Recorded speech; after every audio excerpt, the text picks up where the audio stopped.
So, ladies and gentlemen, today I wanted to do a video requested by the public, the Republic of KRS. I put out, a post on my Facebook just asking people, hey, do you want me to make something unique, something interesting? And, I saw a lot of people were asking about the coming Saturn transit of 2020. So I'm like, okay, let's make it. Let's make it. So we're going to be covering Saturn in the sign of Capricorn, which is going to be towards the end of January in 2020 for about 2.5 years. And especially between May and September, just like Jupiter in 2020, Saturn is also going to retrograde between May 11th and I think September 18th, I believe. And one thing you got to remember is when a planet is retrograde, number one, it's not able to control or protect the significance of itself, the house that it rules, the sign that it rules. Okay? And at the same time, retrogression simply means then now you have to kind of deal and work with the karma related to that planet. Okay? But specifically with Saturn, okay, the retrograde motion is actually just as strong as if it was direct. Like when Jupiter is direct, it's really just cannot control or help with the significance of its sign and its house. Where Saturn, I have seen that it actually gives the result that it needs to give. But still, it is going to be retrograde till then, and then it'll go direct after that to sign of Capricorn, for the next year and a half. So that's what we're discussing today. And as always, if you do not know, if you have Saturn in the or what house Saturn is going to be transiting in your chart, for that, check out the links here. Check out my full astrological report. And there you will also see the Ashtakvarga section, which I also now give attachments, like I do like written, like visual attachments that teaches you what is Ashtakvarga and how to use Ashtakvarga. So you'll find that at this section along with my readings and link to my academy. And as you know, I'm a big adamant about Ashtakvarga. So, which is a mathematical score given by a planet to a certain house where 0 is the lowest, which is like negative and just nil, sleeping. And 8 is the extremely powerful, the planet that is ready to give the most excellent results. So in a way, if your Saturn gives 7 points to the sign of Aries, don't be afraid that, Saturn is going to be approaching Aries at some point. My God, no, that could be the best period for Saturn for you. So just understand that. So anyway, let's start with our Saturn in Capricorn sign. So with Saturn entering the sign of Capricorn, whether it's retrograde, whether it's direct, the one thing that Saturn does, it naturally brings in responsibilities, duty, commitment, and making sacrifices towards the house that it enters. And this is going to be the case throughout your life, throughout my life. Whichever house from the ascendant Saturn transit, the significance of all planet is there. It's always there. Whether it's retrograde, direct, combust, it's always there. And Saturn represents duty, commitment, sacrifice, discipline, structure. So naturally, these things are now gonna have to be given in the sign of Capricorn. Now, Saturn, of course, feels comfortable in Capricorn. It's able to perform karma. Sagittarius is about learning. It's about the structure and discipline towards learning, making sacrifices on behalf of learning, making sacrifices on behalf of a guru. But now, after this 2.5 years of learning and transcendenting to a higher place, now Saturn needs to perform karmas. Now Saturn needs to perform actions. Like especially, you would notice Saturn in Sagittarius naturally makes an individual a bit lethargic because it's a fiery sign, it's a sattvic sign, okay? And at the same time, it's a dual sign. And Saturn's nature in this particular sign becomes a bit chaotic. It's burning, it's indecisive, okay? And it needs to now not rebel with its tamasic qualities and has to focus on this higher dharma, which does become a dull and hard task for Saturn. And this is where naturally one will feel lethargic related to the house that it's entering in. Where Capricorn is about the knees, it represents the knees. It means standing up and performing the karmas, standing up, performing your duties out in the world. And you got to understand, many people actually take Capricorn as the mean and rough and tough sign, but you have to realize it is the highest of the feminine signs. It is a feminine energy. So because this feminine energy is going to be now activated with a neutral planet, not just, I wouldn't say neutral. Saturn is not really like a neutral transgender planet. Okay, it's not a transsexual planet like Mercury. Saturn is simply old. That's why they said it's neither male nor female, it's just old. So you're putting that old experience into action, into karma, into performing your duties. So obviously, this is why Saturn does well in Capricorn. This is why Saturn says, this is my sign. I will take a leadership and I will take a control and lordship over this sign. Thank you for giving me this Brahma. Because I want to perform tasks and duties and be committed to a certain task, even if it requires sacrifices. Now, the problem is this. Sure, Saturn is in Capricorn, you're feeling all jolly and optimistic and happy and, confettis are flying. But again, on an individual level, if Saturn is giving 2 points, 1 point, or 0 points, first of all, it's going to be an extremely invisible transit. And not only that, you will have to make sacrifices. You're going to have to put your duty at work, commitment at work, and sacrifice for things without getting any result in return. Does that mean you shouldn't do it? No, you should do it. Why? Because there's a reason why Saturn gave this particular sign low points for you, so you can pay back certain karmas from the past. Meaning when you pay your debt off, when you purchase something on a credit card, you put $10,000 on a credit card. Now you're making the monthly payment. Okay? But when you make a monthly payment, your brain is not thinking, well, I'm giving you money, what are you giving me back? No, you just have to give money until it's complete. So you work for that minimum payment every week. Every week you're hoping that, okay, this month I can get overtime so I can pay more towards my credit card debt. It's the same scenario playing out. Well, originally it's playing out in the cosmos. We are using the cosmos for our real life. So as above, so below scenario plays out. So here, when you have to do these things, you just have to do them. Don't expect anything in return. And especially because Saturn represents metal, I would definitely say that in 2020, many folks whose Saturn may be transiting, let's say the second house, 8th house, 11th house, will be trying to stash gold, would want to invest in gold, buy gold, wear gold. And Saturn, in this particular case, will also have something special occurring, which is actually going to occur this November 5th as well. But Saturn's going to be in something known as double transit phenomenon, where when both Jupiter and Saturn are conjunct in one sign, or when they both aspect a certain sign together, that sign becomes active. And some positive significance happens related to those signs.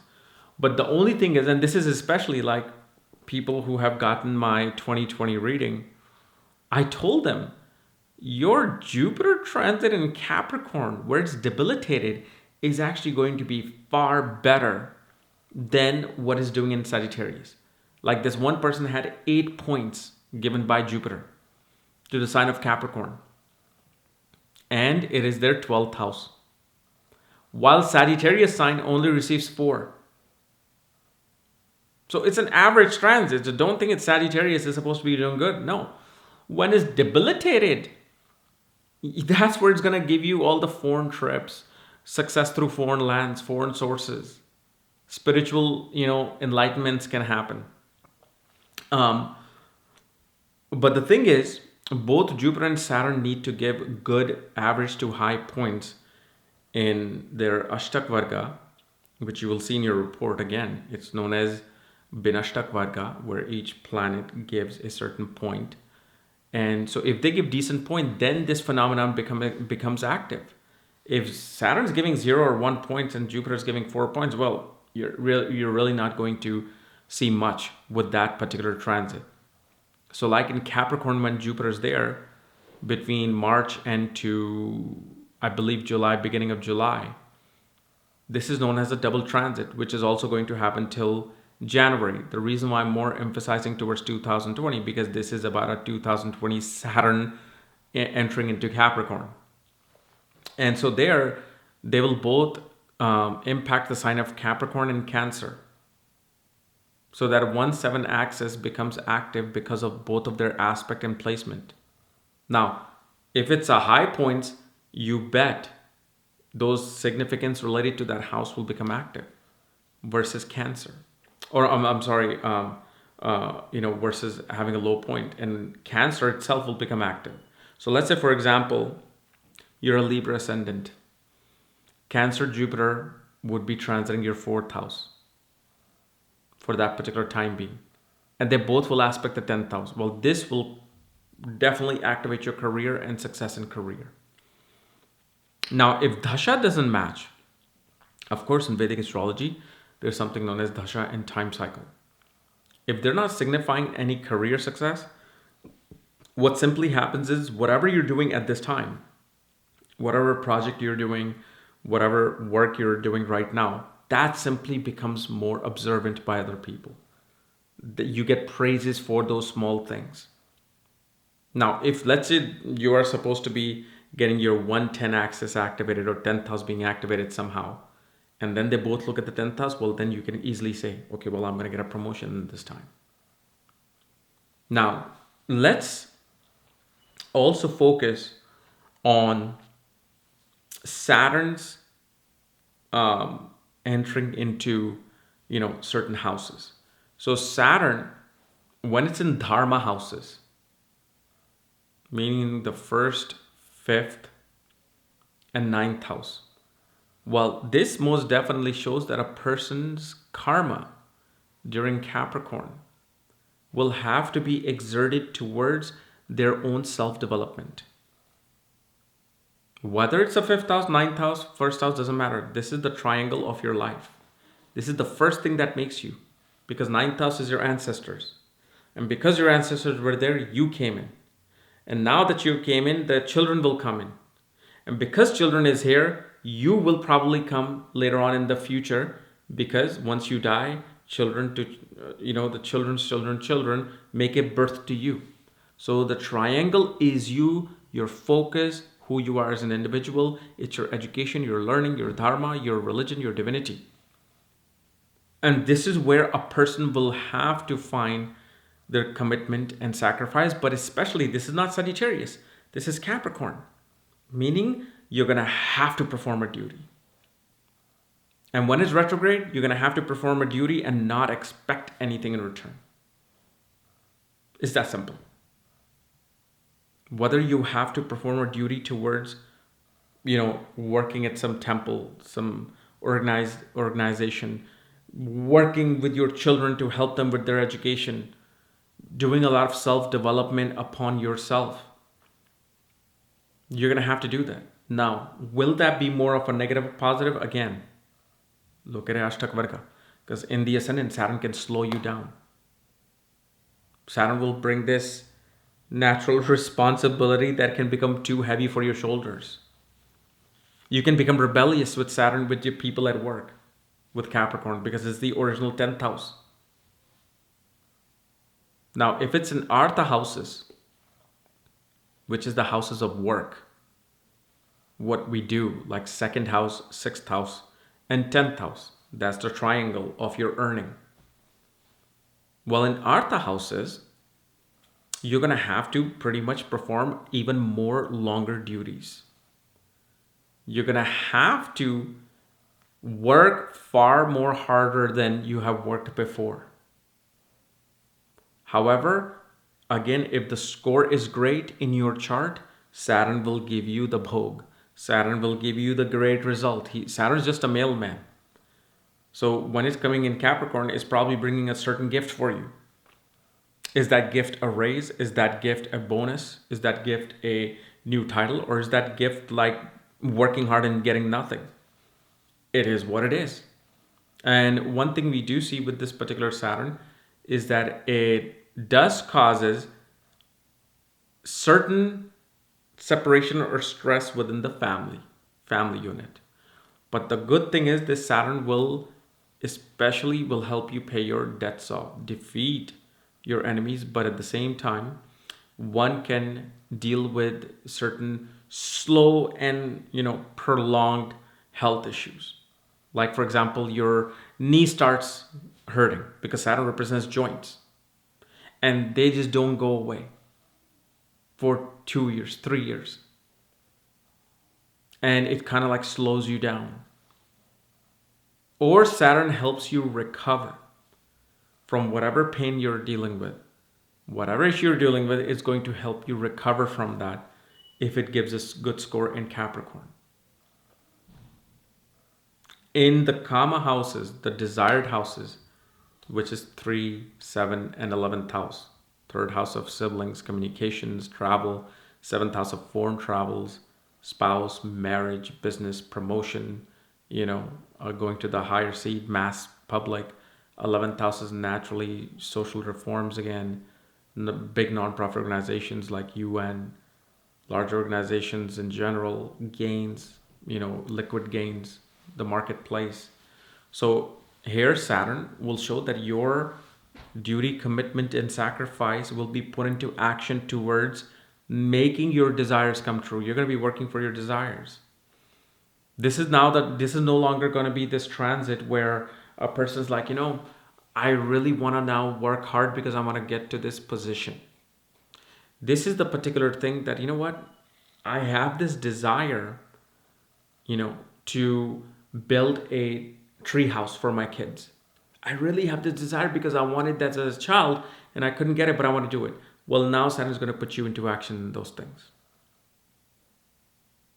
In your marriage, Saturn is going to say, no, you're going to have to work to improve this marriage. You want marriage to improve? Well, I'm in a comfortable sign and I'm giving good Ashtakvarga points. Well, here, I'm going to give you the result once you have done your duty. Because you got to remember one thing. It's like how Krishna said to Arjun that, do the work and don't look for the fruits. And people think that you just should just work and don't look for the fruits. No, it simply means that look for the fruits is the responsibility of God. You do the work and let God take care of the fruit for you. And that's what it means. So if you do the hard work and you do the right thing, here, have all this money and fame and riches on this plane. That's what it means. So that's the same thing that Saturn's trying to do here. And especially with the Kama of the 3rd house, Saturn's going to make you very mature with your communication. Either it's going to make you very harsh and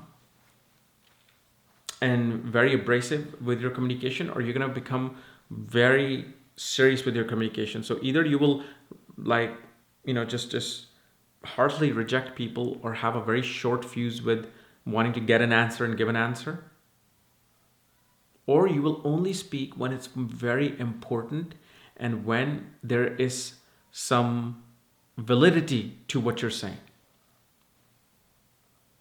But in the 3rd house, usually it will slow down your ability to move. It'll say take your time. Don't just rush and try to go here, there. No, you're going to have to assess the situation before you move, before you travel, before you exercise.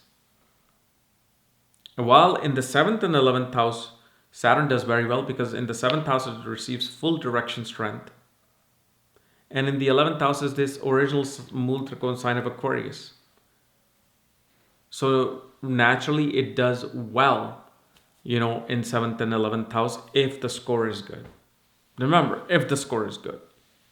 And especially when it's in the Moksha houses, which is the 4th house, 8th house, and 12th house. Well, now it's time to put your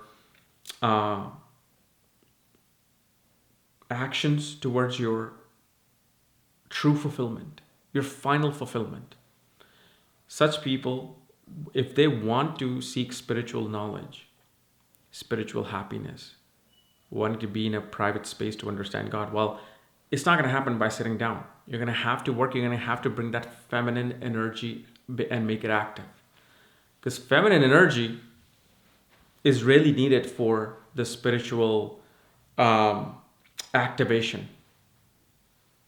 You need it to activate it, and then the male energy sustains it. So naturally, with Saturn being in the 12th house, 4th house, and 8th house, you will naturally be attracted towards performing work and duty through which you can understand yourself and understand secrets. You could be entrusted with a lot of secrets in this time period. One thing it does though, especially in 12th and 4th house, it can disturb sleep. One may not sleep so much, especially in the first half of 2020. Or maybe I would say till September. Once it goes direct, then you'll be able to sleep well. But till then, it's just going to be little sleep, irritation in sleep. Unless, of course, when Jupiter comes in and helps Saturn, it'll give more relief. The other thing we also see is that you will do constructions within the home. There would be some kind of a construction, some kind of like a, reevaluating of the structure, if you especially have your own property. And of course, you're going to have to perform certain duties towards your spouse's family or joint assets. You may have to somehow help your spouse's family monetarily or emotionally. But you're not going to be able to sit. You're going to have to perform that task. Otherwise, the taskmaster will come after you, which is Saturn. Okay? But of course, once we see the individual chart, we can get a whole lot of information out from that. Okay. So anyway, guys, this was my analysis of Saturn in the sign of Capricorn for 2020. If you're new to my channel, subscribe below if you want to know where your 2020 transits are doing. For that, check out the links here. Check out my full astrological report and my consultations. Otherwise, we'll see you tomorrow with our Navamsha video. Bye-bye.